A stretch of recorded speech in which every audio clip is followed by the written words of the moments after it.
Welcome to Office Hours, where we answer your digital technology, internet, and media-related production questions every single day. Jason Bache in Albuquerque, New Mexico is our reader today. Jason, what do we got on tap? Andy Kokendorfer in Viera, Florida asks, what would be your choice in a compact camera to capture conference B-roll and occasional interviews? Sony FX-3, other? Alex Lindsay's going to start you off. Alex? If you can, I would go one more up and go to the FX-3. You got FX-3 here is what Andy asked, and I would use the FX-3. I'm not a big, I have an FX-30 that I'm using as a webcam, but as a content capture device, I just really don't like the form factor. I don't like the SLR. I've done a lot of shooting with SLRs, and I just don't like the form factor of the SLR for shooting video. Like, I feel like if I want a video camera, I want a video camera. I don't want a still camera that shoots video.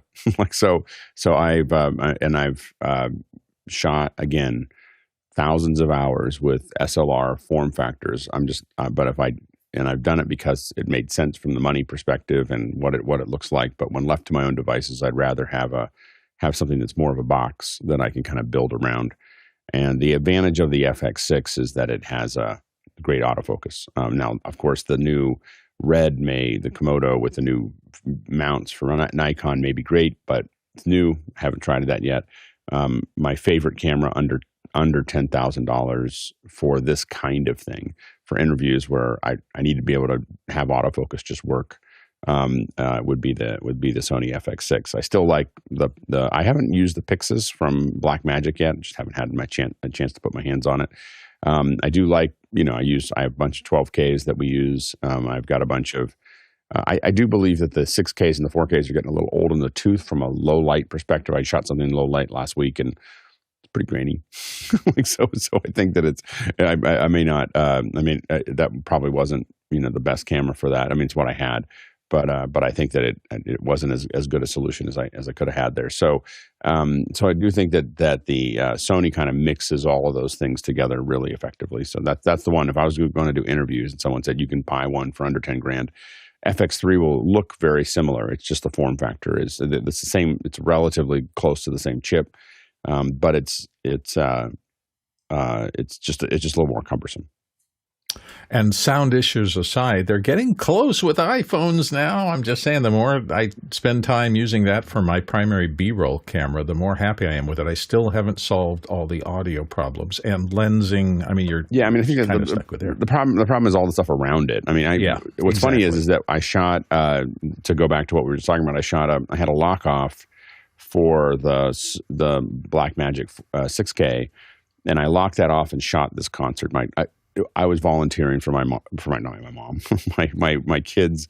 I was volunteering for the school was having a rock concert. They do this thing where there's an actual class called rock band.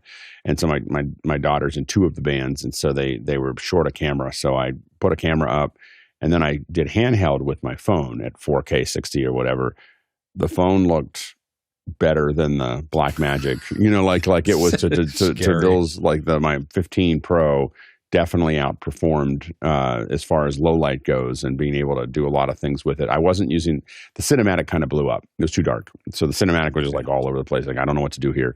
But just setting it to 4K video and just moving around, and I just used the Apple app, and one of the reasons was it's a little easier on the Apple app to have your thumb. I was zooming in and out and moving around while I was doing it, doing slow zooms and slow pull outs and everything else inside the app, which I find a little bit more cumbersome. I don't think I can do it the same way in the Blackmagic camera. So it was a little bit different there as far as shooting the video, but I was pretty impressed. When I volunteer, I get really aggressive about camera work because I'm like, I'm not getting paid for this. So I'm just, whatever I'm doing is better than whatever was done the last time, and so I just got really aggressive and was kind of impressed with what I could do with the camera. Yeah, these changes will continue to come. There's no perfect camera that I've found so far, and things are just, you pick the right camera for the job at the time. And the Blackmagic stuff, the Sony stuff, it's all getting really good. The only reason that I didn't use another iPhone for the wide shot and I used the 4K was because I ordered a 16. I was like, okay, this is the reason I need to order one. This is the worst part with me is you asked me to volunteer for your thing, and I buy a new phone. So anyway, so I went to buy the 16, but Apple, the delivery, they never knocked on my door. We literally had someone sitting by the door. They never knocked on the door to drop it off. They texted me. I found it later, like, "Hey, I'm here," but I was knocked on your garage. No, they didn't knock on anything. They just sat in their car and waited for me to come out, I guess. Anyway, so it was a weird interaction. So, but I would have done it. The only concern I had was, can I get the camera to stay locked into its own position for an hour and a half? Like, can I put it up there and run it for an hour and a half without worrying about it, like reframing or changing or whatever? And I have to do some more tests. I realized I wasn't sure if it would do that or not.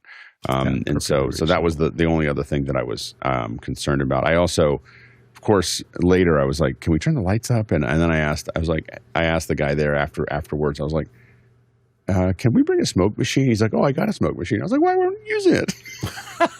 It's a rock concert. It's a rock concert. Come on, man. So anyway, I didn't realize I could ask for those kinds of things. So so next, I think it's in June will be the next one that I shoot there. Next question. Danny Grizzle in Longview, Texas asks, what does the color science behind Aputure's BLAIR lighting suggest to us about the future of camera sensors? Specifically, does the innovative Blackmagic RGBW sensor in the Ursa Cine 12K mark the beginning of the end for BLAIR pattern tech? Alex, what do you think? There's some good videos on YouTube about the RGBW sensor.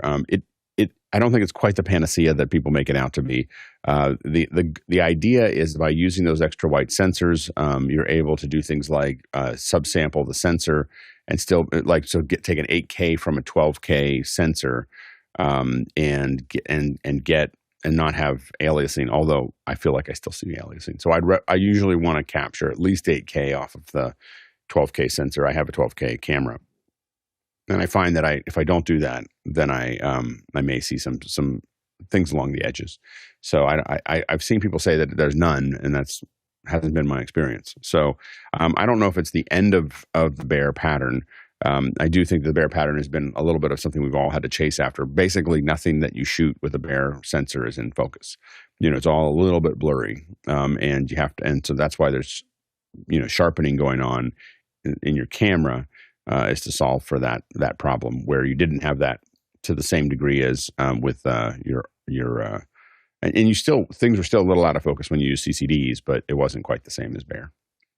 And Roscoe Jones in the chat said, BLAIR CG, the blue, lime, amber, indigo, red, green, cyan, which purports to emit higher quality tunable color light than previous LED systems. So I guess that's one of the big brand promises.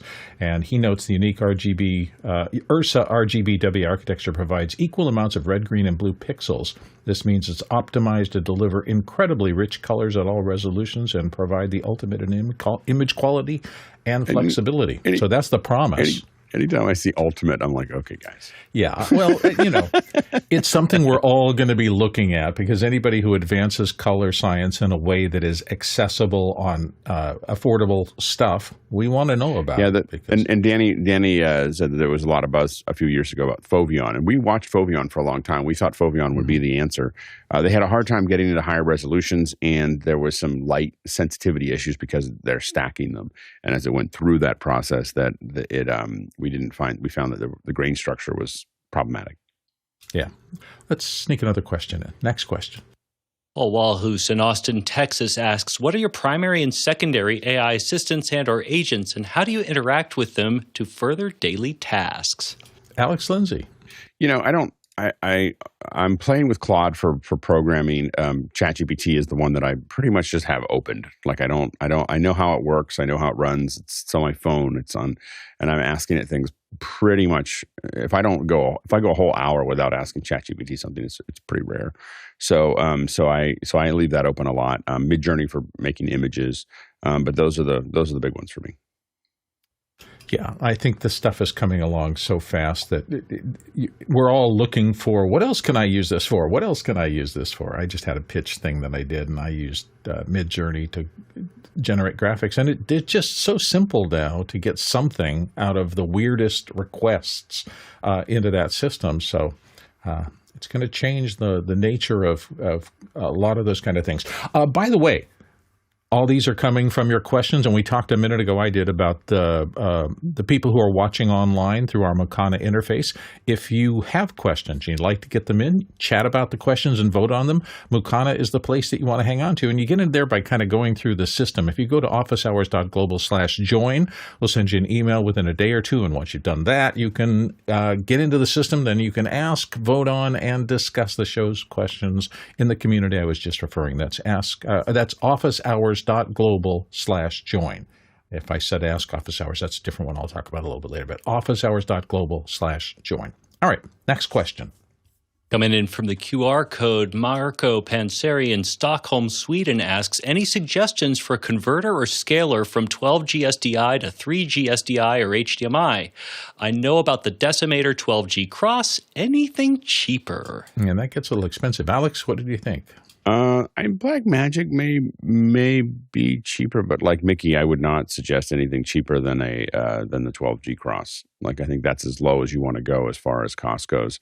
Again, if there's a Blackmagic one, maybe. I haven't bought something that is that specific from Blackmagic in quite some time. But the one that most of us use is the Decimator for a throwdown, for something that inexpensive. I mean, a lot of times when we're doing more fine control, we're using the Ternexes from Blackmagic to make those conversions. And so, and I don't think those aren't cheaper than the Decimator. So the Decimator from a price perspective, I think is probably the least expensive. Next question. Guy Cochran in Seattle, Washington asks, using a small 5.5-inch camera monitor, what type of swivel mount would you recommend for a fast single-handed adjustment? No time for a ball head or release to tighten with two hands. And he includes an iCloud link. Alexander Knight, do you have some suggestions? Yeah, so I would look at the small rig mounts here. They have one. It's part number 3809. I'm going to show it to you now. This one works on friction. So you do make you make the initial adjustment to get it to the right amount of stiffness that you need. But this one, it supports up to 3.2 kilograms. I don't know what that is in pounds.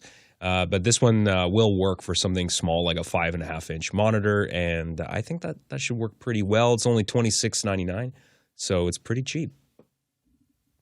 I was trying to look up a picture and I couldn't find it. I had an old Manfrotto grip that I really liked for something where I had to do one-handed. It was literally a tall mount, but you had a lever on it. You squeezed it. That released the ball on the back end. So it was literally the best single-handed camera movement system I ever had. But I was looking for it and I can't find it online right at the moment to show you a picture of it. But if you look through the Manfrotto library of camera mounts and look for something maybe under hand grip or something like that, maybe you can find it. Alex, you had some thoughts? Yeah, Mickey suggests the Arri Mac 1 monitor arm, and of course, I'm sure that'll be a little more expensive than the other ones there. I have the monitor swivel from Small Rig and Condor Blue. Both of them have worked great for me. I haven't really felt the difference, that much between the two, which they're much less expensive than the. And Logan Gibson said, "We have the Small Rig mounts, but be aware of the power where the power inputs are. Those interfere with ours." Danny Grizzle said, "Avoid anything that does not include area locating pins." Yeah, when it comes to those monitors, the locating pins are useful. There's like a set of a circle there with little indents, and when you put it in, it really locks in. So it's worth it. And that's a pretty light rig. I found that's the kind of thing. I have a different form factor of it, but that's a handle you squeeze and can move it into any position. You release the handle, it instantly locks it back up. That's the kind of fast thing I was thinking about. Jason Bache. Yeah, I mean, just as a last thought, for those of us who put things on rails, it's actually pretty easy to just, this is my comfort monitor. Usually it's on top of my on the front side of my teleprompter, but had to pull it off because I was playing around with it. You'd be amazed at how much you can get out of just like the right combination of rail rigs. Next question. Paul Walhus in Austin, Texas asks, major audio glitches on SNL 50. Did you catch that? Excuse me, we were talking about that a little bit before the show. Alexander Knight, did you see something? I didn't watch it, but I will say that I won't presume to know exactly what was going on, because even the best audio engineers with the best equipment can have a bad day, and it could have been any number of things. I've even seen high-end wireless fail. This is why you have to have backups. So I don't know what went wrong, if it was a hardware failure or if it was someone forgot to unmute a mic. So it could be any number of things. Yeah, I think I caught one where I think was it Dave Grohl that was singing? It's one of the drummers who sings, and he had a line to sing, and he sang it, and his mic wasn't potted up, and you could just see his lips moving, and no sound was coming out. So those things do happen. Alex Lindsay. Audio's hard, especially when you set it up temporarily.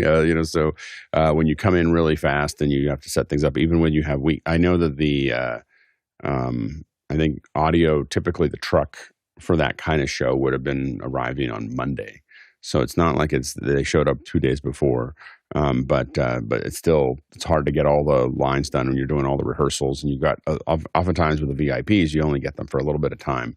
And it's just hard to get all the routing right. So I think that's. And you had so many VIPs there. That audience was insane. I mean, literally, it was a who's who of entertainment in the world for the past 20 years or 50 years.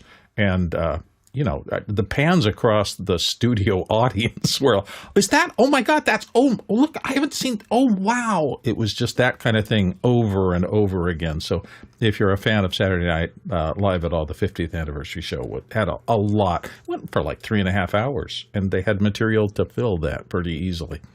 Next question. Mike Edwards in Brooklyn, New York asks, good morning, everyone. Is the UVC connection on the 2ME Constellation 4K also delivering crushed blacks?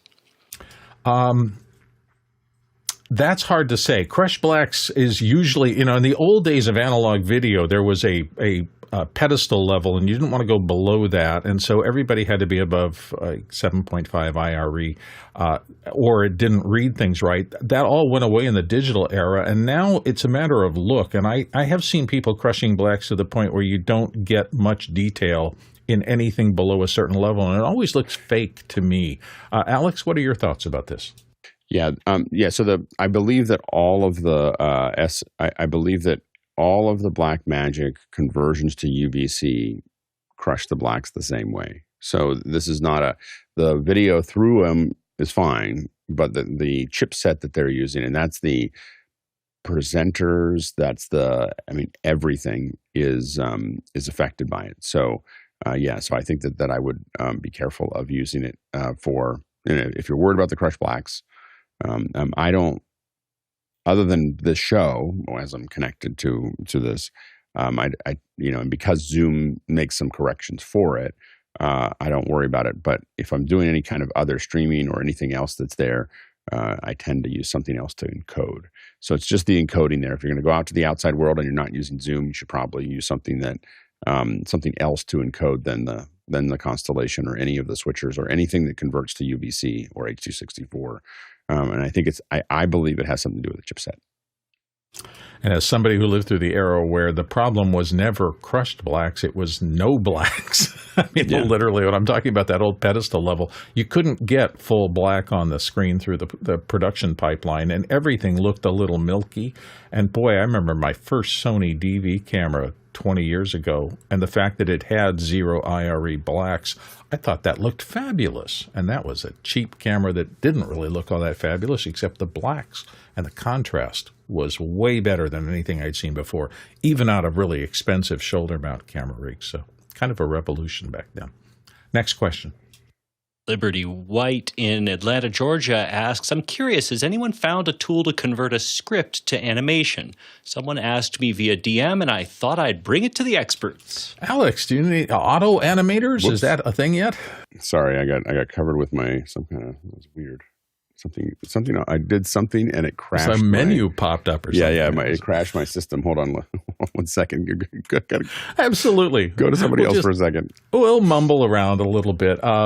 So there's so much generative stuff going that I'm surprised if there isn't some auto animation thing where you draw a character and then another character and ask it to do the in-between. I mean, that kind of stuff is in almost all the major graphics programs. And I would think there's so much so many people are interested in animation. There's got to be something like that. Alex? I don't know how you would do it specifically. I think that what you really need to do is you can't just take a script and throw it in and it's going to build an animation. What you need to do is go to something, there are tools. There's a new one called, I think, Storyboard, which I haven't tried yet. But I think that there is, runway.ai. And what I've done in the past to do some of these things is I use Midjourney to create the images. So it's not something you can just take a script and throw it in. You're going to get an animation. You're going to take a script, you're going to throw in the scenes, and every cut and every scene needs to be done. Now, you can use reference photos inside of Midjourney and inside of other ones to basically make sure that everyone looks the same. And you can then build these kind of keyframes of that. And then I take the keyframes into something like Runway, and I then animate them from there. So that's kind of been the process that I've gone through so far to create little bits of pieces of those. I would say that, it's still a little wonky. If you're trying to do something you want to show people for, actual use, you're probably not there yet. If you are trying to concept something out, it might be good enough for that. I haven't found that I've produced things that I was like, oh yeah, I'm going to show everybody this. There's always some kind of piece that I would probably have to roto out to make it presentable. So I wouldn't say that it's something I would show to other people yet, but I would say a combination of Midjourney and I know that there's some other ones that are coming up to speed, but I've gone into them and I haven't got out of them what I hope to get out of them yet. And it could be my limitations. I see some pretty interesting things. I think that in general, what we're finding with AI is it's got a and then Liberty said, got it. I didn't think there was anything out there yet, especially Sora only doing a few seconds. But I think that the hard part is that there's some kind of magic to people doing things that, I think that you're going to have a hard time with. I do think that pharmaceutical ads are in trouble. And I also think that you might be able to get away with eventually doing music videos where it's conceptual and it's not really that deep. But I think as soon as you have people start talking, when you talk about a script, I haven't seen anything that worked super well with that. The one part that I thought was pretty impressive was there's a 25-second or 30-second sample of Einstein that they took a photo of Einstein and they used his own recording to animate him again. Again, still not good enough for movies, but you can see where it's going. It's as a glimpse of the past that you kind of step over the technical limitations of the medium. It's pretty cool. Could I use this in a movie or a TV show or a commercial? Probably not. And so I think we're still there. I think that dropping a whole script in and getting a whole thing back, maybe somewhere in the future, but I don't think it'll ever be something that you want to show to other people. I think it might be great to build, and I could be wrong, but I think that it's hard to find good humans to do acting, let alone AI. I think that's the problem is that, I think that we're further away than we think. A lot of times you see the potential of something and you look way down the path and you can see very quickly, it's going to do this, and this. And oftentimes it doesn't quite close the gap. And I think this might be the case, but we'll see. Jason? Alex, what do you think of the addition to storyboards, like in addition to scripts? Do you think that would help or expedite the process? Yeah, I mean, you can definitely, if you have storyboards, you can say this is, because there's a lot of different, there's a bunch of different ways that Midjourney, for instance, can analyze what you're doing.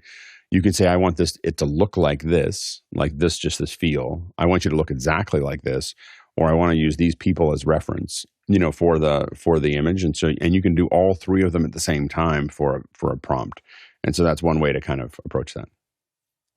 Yeah, it always seems to me that it's like this logarithmic scale where it gets harder and harder the farther you go. I am shocked at how much of the scale generative has gotten us already in terms of, throw a sentence or two in and get really impressive images out of it.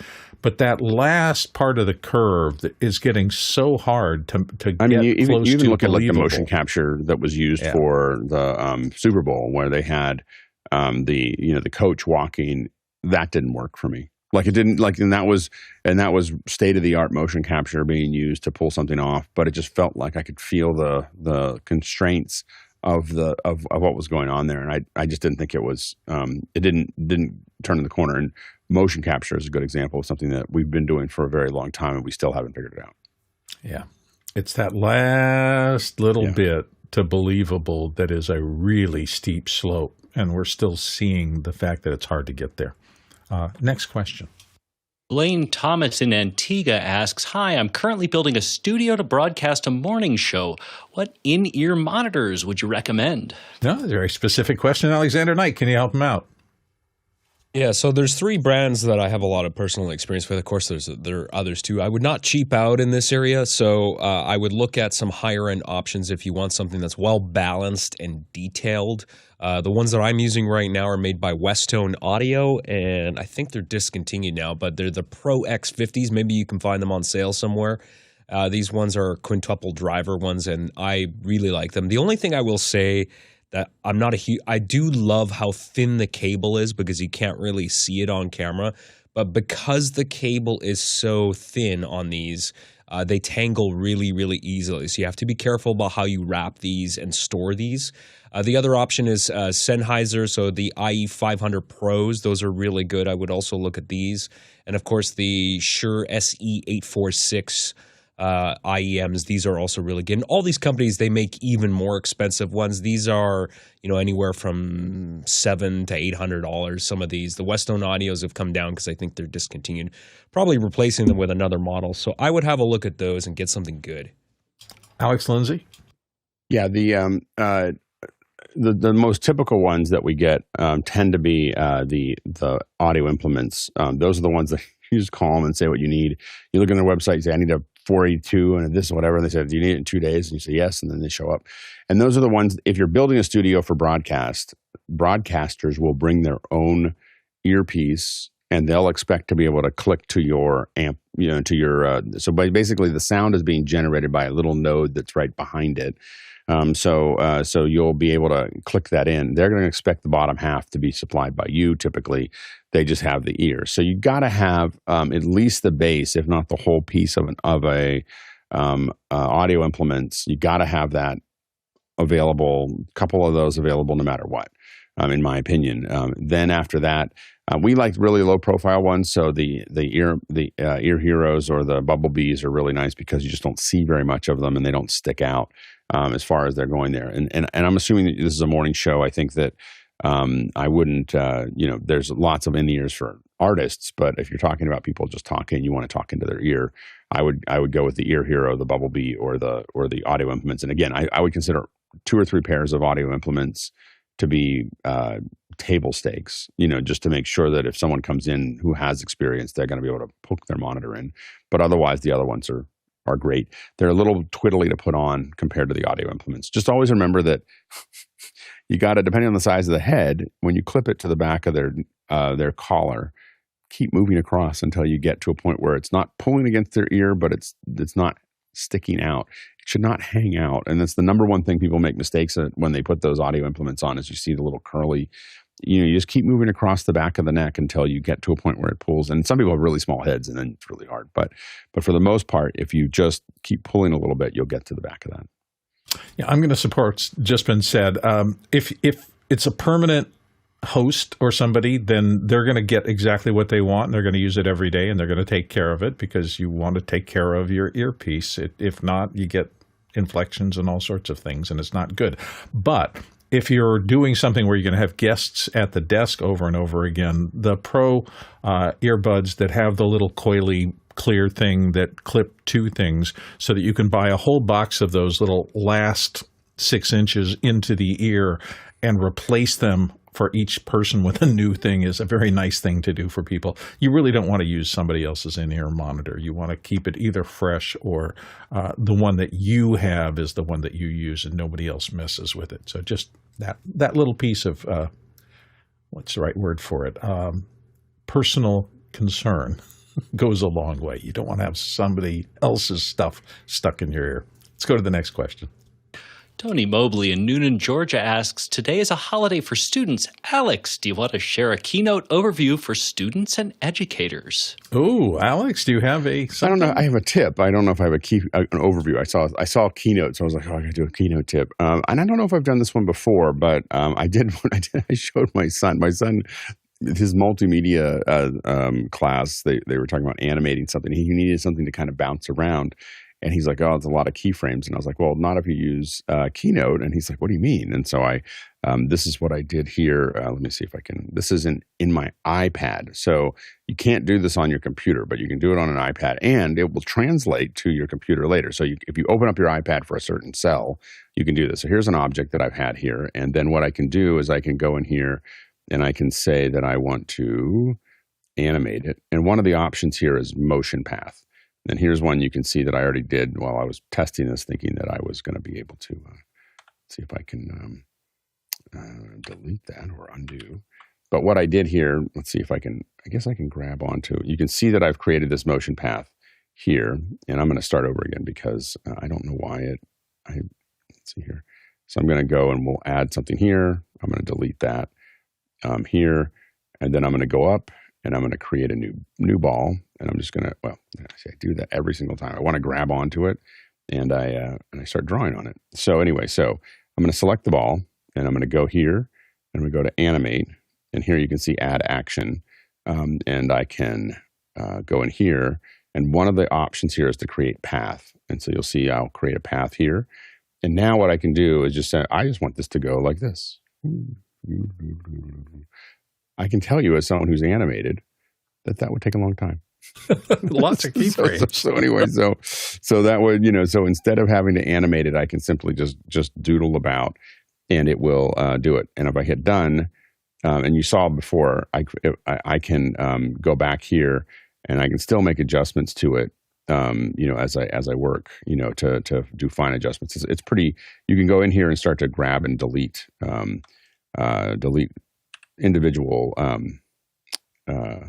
paths and so on and so forth. But you get the idea that you can kind of do some quick animations very quickly. I know that when I did that, when I saw that, I was at Apple does these EDU, education seminars for teachers that are kind of hidden in the Apple website. You can, if you see them, you can schedule them, and they have keynote ones, and they did that on one of their trainings. I was like, what? You can do what? So anyway, that's one that's kind of a fun one that's kind of hidden in the iPad version of Keynote. That was a whole lot faster than drawing paths in Adobe Illustrator when I was young in my career. So very nice. Next question. Alexander Knight in Port Coquitlam, BC, and of course on the panel too, asks, client advice needed. Client wants to start as soon as he sits down with guests on podcast. I'm in frame, adjusting mics, checking framing and focus, doesn't seem to respect the process. I've explained this multiple times. Alex, what do you think? Yeah, so one of the things that we do, I mean, again, this is not going to be something you can do on a small podcast or whatever, but we always have stand-ins because we have guests all the time that we're going to get them, and we have to start within 10 seconds after they sit down or something like that. What we tend to try to do is stay away from, hey, we have technical issues. And we really stick with, it might help for the guests to just have a moment to talk back and forth just to make sure that they're all settled and they're ready to go. It's usually not, we talk about the fact that people will need 2 or 3 minutes just to kind of calm down. Now, the other thing that we do is if you are, this is why, obviously we push really hard for PTZs because we can sit there and make these fine adjustments really quickly for someone to come in. But the other thing that we do is I take reference frames of what I did the last time, especially with a host that I'm going to use all the time. So their frame, I'm not framing it to them as much as I'm framing it to the background. So if I put my camera in the same place and frame and see the same elements along the edge, they're probably going to be in pretty good frame. And on the other side, they have, you have the other person doing it, but it depends on, that's how we try to adjust for it. The other side of it is just say, I'll tell you when I'm ready. like I know that you want to do it that way, but that's not, or if they complain about things not being perfect, just say, well, it would be much better if we were able to spend a little more time on it. Sometimes the client can't tell. So you're trying to fix something for you and the client can't see the difference or hear the difference of what it took for you to get there. So that's the hard part, is that they just want to move on because I think that it's, again, we try to find a way to say it in a language that they can understand, which is oftentimes the guest needs a minute, when they sit down. Like, it's just to start the show immediately is not very good for the beginning of the show, and so from a creative perspective, we try to stay away from the, hey, we've got technical reasons we need you to do that, and we stay with it. Creatively, it's way better if the guest gets 2 or 3 minutes to talk to you back and forth and settle in before they start. Yeah, for ad hoc interviews, that used to be my process. I always had a hand signal with my cameraman when to roll, camera person, and it was always the process of, I want to sit down and build rapport with whoever I'm talking to. Now, if you have a specific show start that you need to accomplish and do an opening, that's a whole different thing.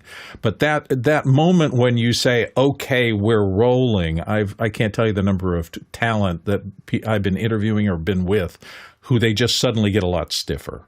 They were doing great and they were really loose and everything, and now, oh, now it's real. And they just change. And I hate that if I can possibly avoid it. Sometimes that's why you want to work with professionals. They're used to that little rise in adrenaline as you go. We're going live in 3, 2, 1. And people who've done it a long time don't change their performance when they get to that moment of go. A lot of people do. Alexander, did you speak? So just a couple other things to add some more context to is one of the things that I've told him. I said, well, he doesn't want to lose. What he's concerned with is he's concerned with losing valuable things in the discussion because he doesn't really know what else to talk about with them before starting the actual show. The other thing is he also doesn't want to tell them that now we're recording, because like you said, Bill, people can. If they're not used to being on camera, which a lot of these people are not, they can get really, really nervous. Also, he doesn't do introductions. He does that typical Joe Rogan, like cold open, just starts. It's like you're dropped into the middle of a conversation. So it works a little bit differently. And of course, the other thing I told him yesterday, I said, well, look, if I'm in the shot and you can see me, that looks really bad. He goes, I'd rather keep it in. So I said, all right. So I guess at some point I just have to let go. If he doesn't care that I'm in the shot moving mics around at the start of the show, I can't really do anything about that either. Of course, the other thing too is a lot of times I find sometimes with the cameras that I'm using, like I've been slowly upgrading cameras, but he's on a GH5 and sometimes he moves around a lot. So he has this tendency, he'll go like this, like halfway in the middle of the show, he'll just be leaning more and more and more like this out of frame. It's completely and the off camera, because it's an older Lumix camera, the autofocus just sometimes just disappears, and I've got to go and reset it. Then he gets upset that I'm getting in his face and having to go up to the camera and change it. So it's like you have to spend more money. You need better cameras. I don't know what else to tell you.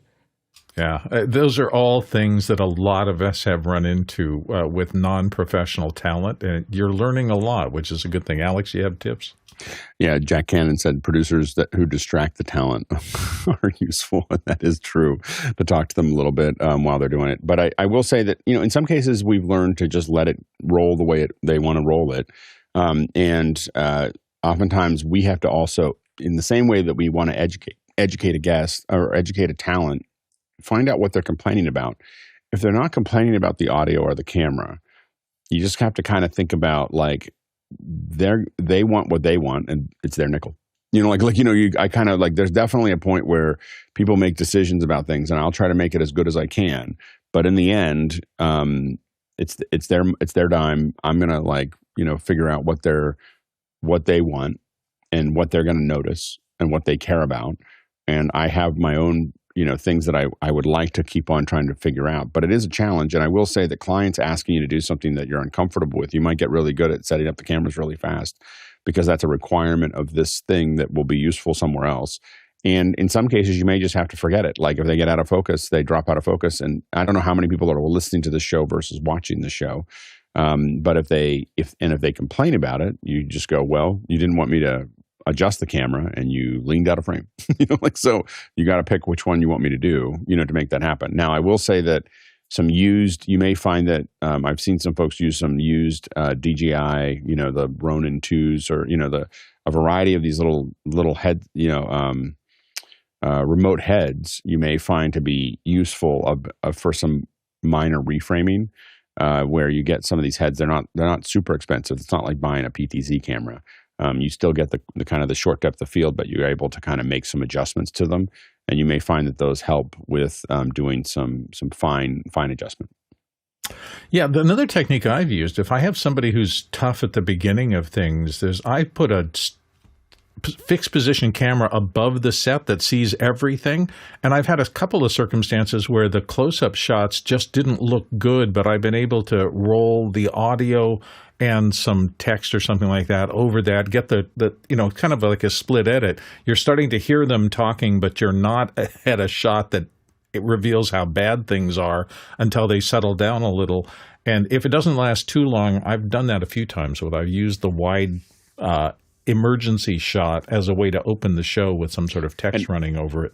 And again, the one thing I will say is that the talent being comfortable is more important than the technical things. Amen. Like I think that we oftentimes we get caught up in the technical things, but if they're not comfortable with that, then let it go. Like just if you're bothering them by getting up and doing stuff, then either figure out a way to move the camera remotely or just let it go. Because them being off, what you're capturing is that interaction between folks. And the other thing to think about is if it's a podcast, the vast majority of are not watching it; they're listening to it. So the camera shot may not matter. Yeah, it's also interesting. One of the things I learned, I did a lot of work for PetSmart over the course of the times, and I'd always start my interviews with telling me about your pets, only because I knew that almost everybody I was going to interview had them, and it put them in a different frame of mind. Find topics, find things. If you do a pre-interview with them and you find out that they love model boats or whatever it is, get yourself a little thing or two and say, hey, I've heard you're really into model boats. Can you tell me a little bit about that? When they get on their happy side with something they're a true expert at and start talking with passion about that, then I can gently move them into the topics of the interview.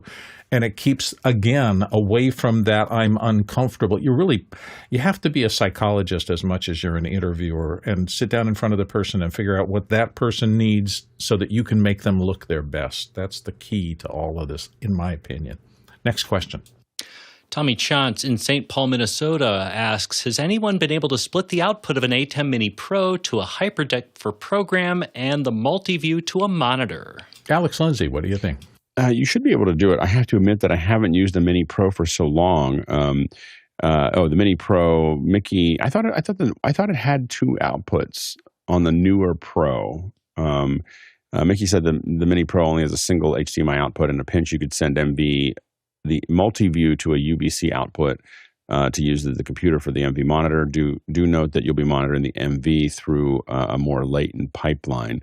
So it's the Extreme that has the two. So I have two because I have an Extreme.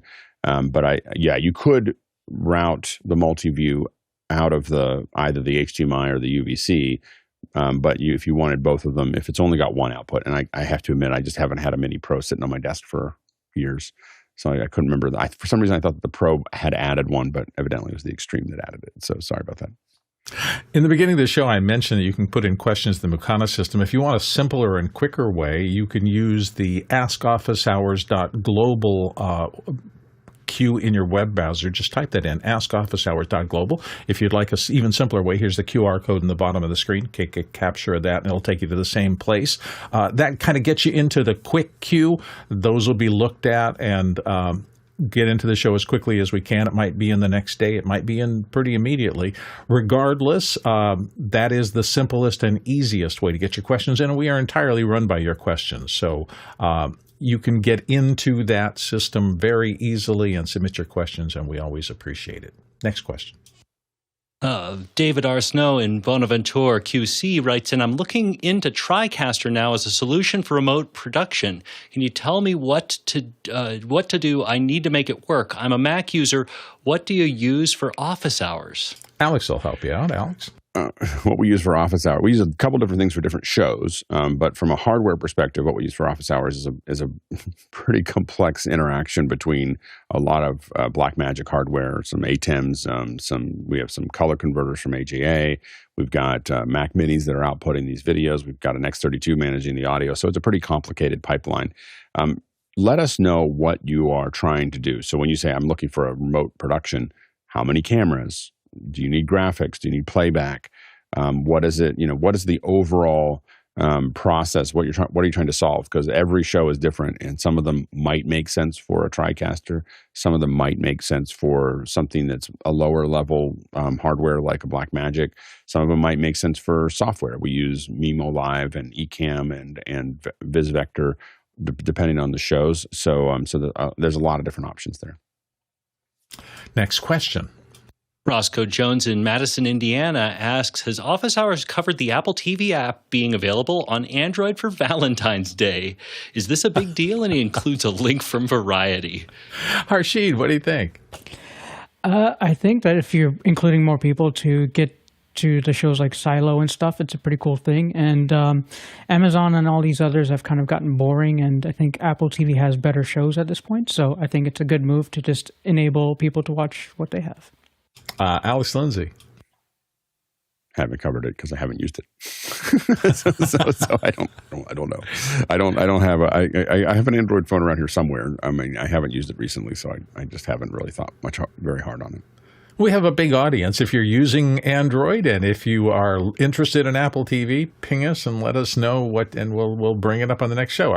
More the merrier, I guess. Access is always a good thing. If there are shows that you're not being able to see and you can now, good for you. Next question.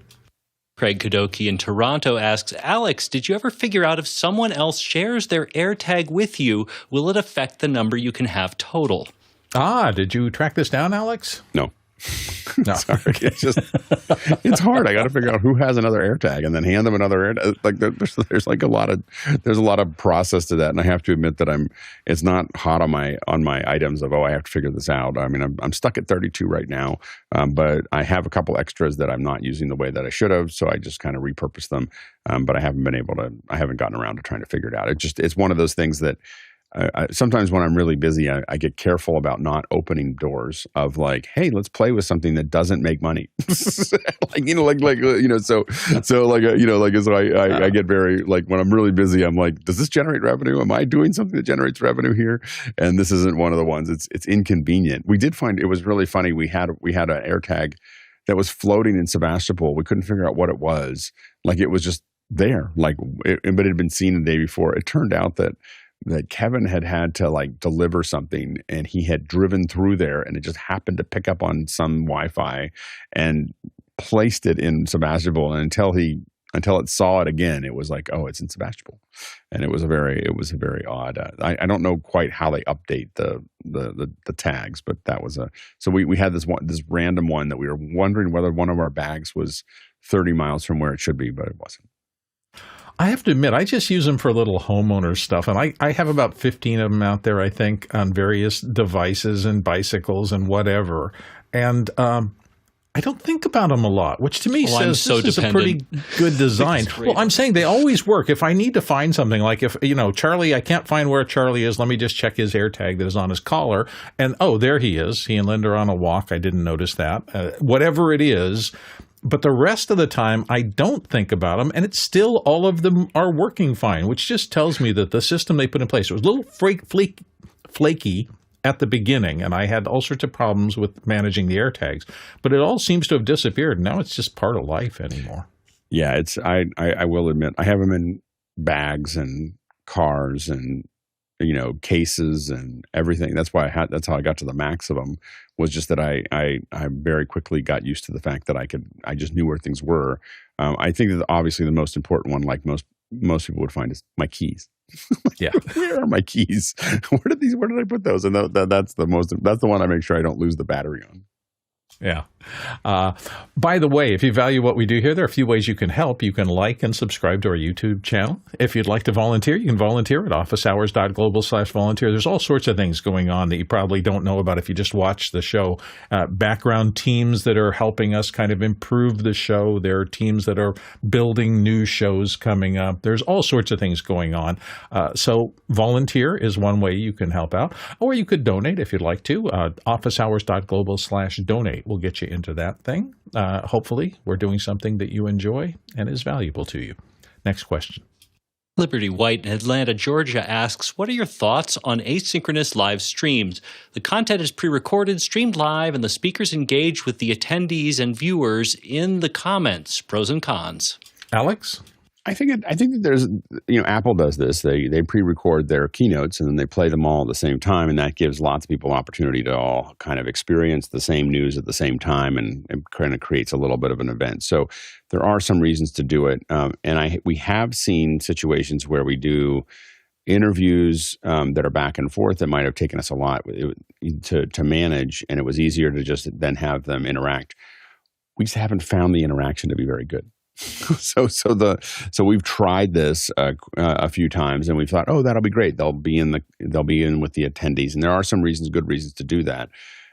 What we find is the better solution for us is to have shorter videos or even full length videos that we release a week, 2 weeks, 3 weeks, and Hosmoke has done this as well. Release ahead of time before when we're going to actually meet, and then we let people have a live interaction with the audience. And the reality is only about 10 or 15% of the audience will watch the videos. There's a certain subset that feels like they have to know everything, and that's great, because what happens is it creates a richness in the conversation. When we did tests of this, we did some testing of this. It was 8 or 9 years ago.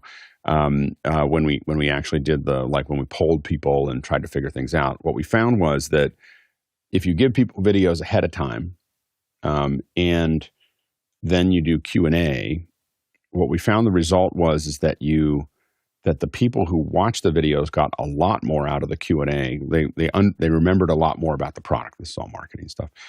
But the interesting thing is that the folks that didn't watch the videos still knew more about the product than when you did the presentation during the show. Weird, super weird data there. Because it was in a conversational format, they stay more. We believe they stayed more engaged, and they actually absorbed more information about the product than if you had done the presentation. Because the presentations, we all know that if you put up a slide, you got 90 seconds before people are putting you in passive listening. They're doing something else. So within 90 seconds, they're doing something else. They're checking their email. They're doing they're on Twitter or X or Facebook or whatever. They're working on their calendar. They're doing other things other than listening to you. And we have found that to be something we tested, 10 or 12 years ago, and something that we know also from the fact that we shoot reverse angles of audiences all the time. So if you're doing a keynote, we're constantly shooting into the audience, trying to find that audience thing where everyone's nodding. You wonder why those audience shots are so close to one person, and we try to have everything out of focus. Trying to find 6 people paying attention to a keynote is almost impossible. It's just, it is nearly impossible to find somebody in the audience where there's 6 people actually looking up at the stage at one time. They're looking down at their phones, they're falling asleep, they're doing all these other things. And so the direct delivery of one-to-many content at 1x from a stage is brutal on the audience. It's a cure for insomnia. Yeah, and people it's really funny. What we noticed is people get narcoleptic really quickly. You'll see people who are perfectly fine before they sat down, and then they're drowsy, and their eyes are popping off and everything else, and they just can't because it's not tying that. We find that conversation. So to what you're doing there is kind of this. We're going to have people engage in the comments, but the best way to do it is engage in the comments and then have the person doing what we're doing, which is live. Roscoe Jones. See what I'm doing right now is we're live, and I'm now reading. Roscoe Jones says, I think asynchronous video is good when the talent expert is part of the synchronous chat and to interact with the viewers. Cons are the lack of spontaneity. David Arsenault, he's talking about the Tricaster there. So, but I can react to that, and I can read that out to folks, and especially as the audience gets larger, it gets really fast. So, and an audience, I would say that the audience, for us, critical mass is about 100. As long as 100 people are watching at one time, we have pretty good, we have enough to go through, keep going. And about 400 to 500, it is just sizzling. It is a sizzle, if you do this, what we're doing right now, it just really moves very, very quickly. And so I think that you can do it. It's not going to be as effective as delivering videos ahead of time and then having conversation. So it's not that it's not effective; it's just not as effective. Next question. Jason Robert Shaw in Sarasota, Florida asks, using a pair of Audio-Technica BPHS1 headsets to live stream from an outdoor covered venue, used to use a Roland DuoCapture EX as an audio interface, but it's no longer supported. Alternatives to the Roland that interfaces with a Mac Mini M4. Alexander Knight, do you have a suggestion for him? Well, thankfully, these days, there's no shortage of high-quality options for not a lot of money. So if you don't need something with loopback, I've really come to depend on the Universal Audio Volt interfaces. So they make a 2-input, 2-output interface that's very high quality. So I would have a look at that. If you need something with loopback and more flexible routing solutions, I would look at something like either the Motu M2, which is really good, or also the Lewitt Connect 6, which actually gives you multiple loopback channels, and it also does have some dynamic processing. If you think you need it, you've got it there, and you can turn it on. Hopefully that helped you, Jason. Let's go to the next question. Roscoe Jones in Madison, Indiana asks, a Wall Street Journal article on what we learned from Steve Jobs says, quote, most popular companies would benefit from just talking to the public at least once a year about what they're doing, end quote. If true, what might it look like for medium-sized companies? Alex Lindsay, you have some thoughts on this? I would say weekly. We do it daily. I would say that, interacting with your audience is incredibly powerful. I think a lot of the hard part is that a lot of leaders for organizations are not very good at it.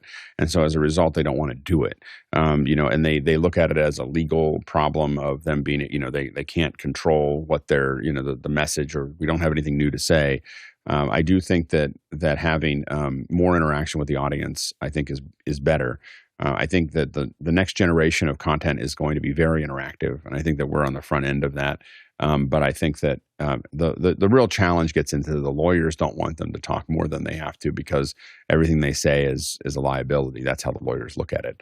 But I think that the issue is that it's really powerful when people do it. When people feel comfortable and feel like they can have these kind of conversations with the audience. And talk about those things. And it doesn't have to be the CEO. I think a lot of companies do. Google has done versions of office hours that they've literally called office hours. So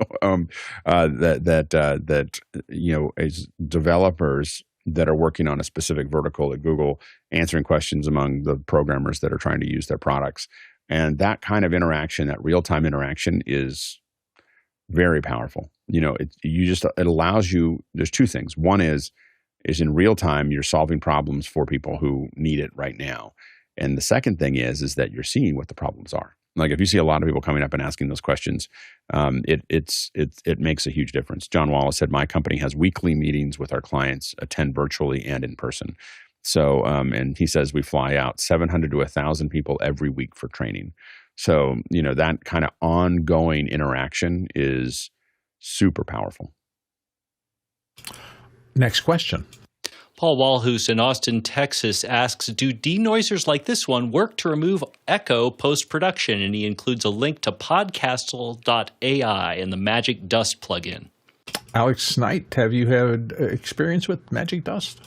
Maybe. I haven't used it, so I don't know. I have had very good results, though, and I would recommend you try the demo. Try the Waves Clarity series of plugins.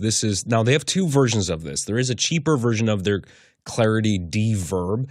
The Deverb Pro, though, is the one that I recommend because it has a lot more granular control with 6 bands, so you can really dial in exactly what you're removing in terms of the acoustics of the space, and that one has worked really successfully for me. There's the Deverb module inside of the Isotope series, which is incredibly popular, and obviously there are a lot of new AI tools that are doing this kind of stuff. Some of the ones that I've heard, I've found that I can hear the processing, and it hasn't been as smooth as some of these plugins like the Isotope or the Waves, but this stuff is getting better all the time.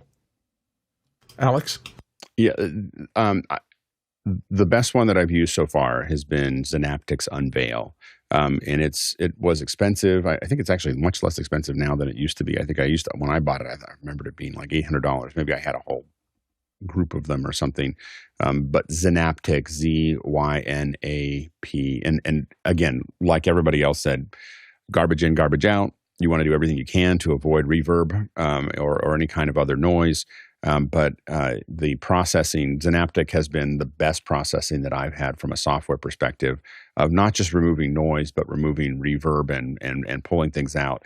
We had a situation where we had a mic failure, and I had to pull the mic from the other person's lab who was sitting like 4 feet away from the person that was talking, and was able to get a reasonably good solution out of that. It did take a couple hours to make it work, but no one noticed. Like I noticed, but no one else did. So, I mean, it was pretty good. Okay, a couple more questions to go through real quick. Next question.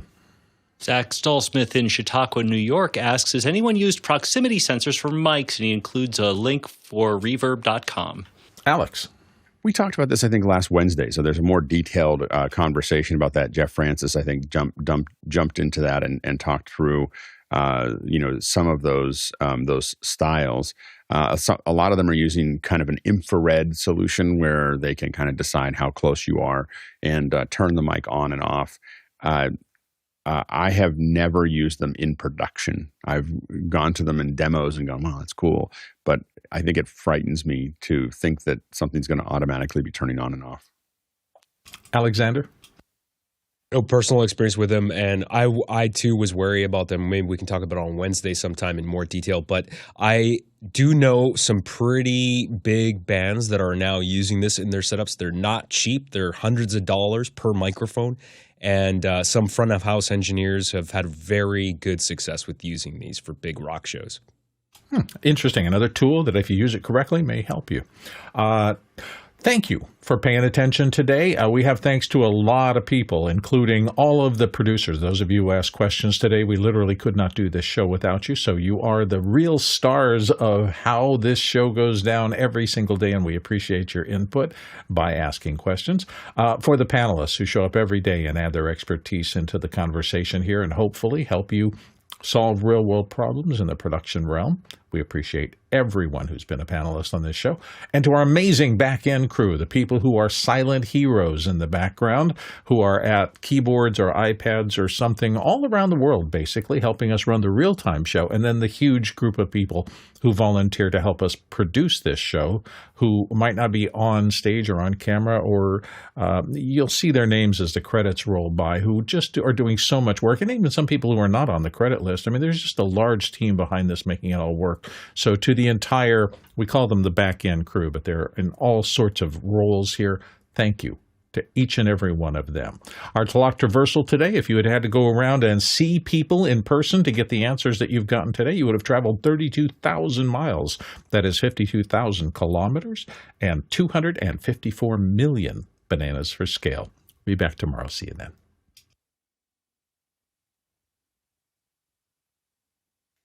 We possibly be the largest global conglomerate of things that that do this live on YouTube? Largest? I don't know about largest, but most consistent. We win Oh, that. yeah, straight away. Someone called Guinness. I know, exactly. I think we're pretty darn consistent. So when I first did it, I was like, I don't know how many days I can do it in a row. It turns out a lot of them. Yeah, so many. All right, see you guys.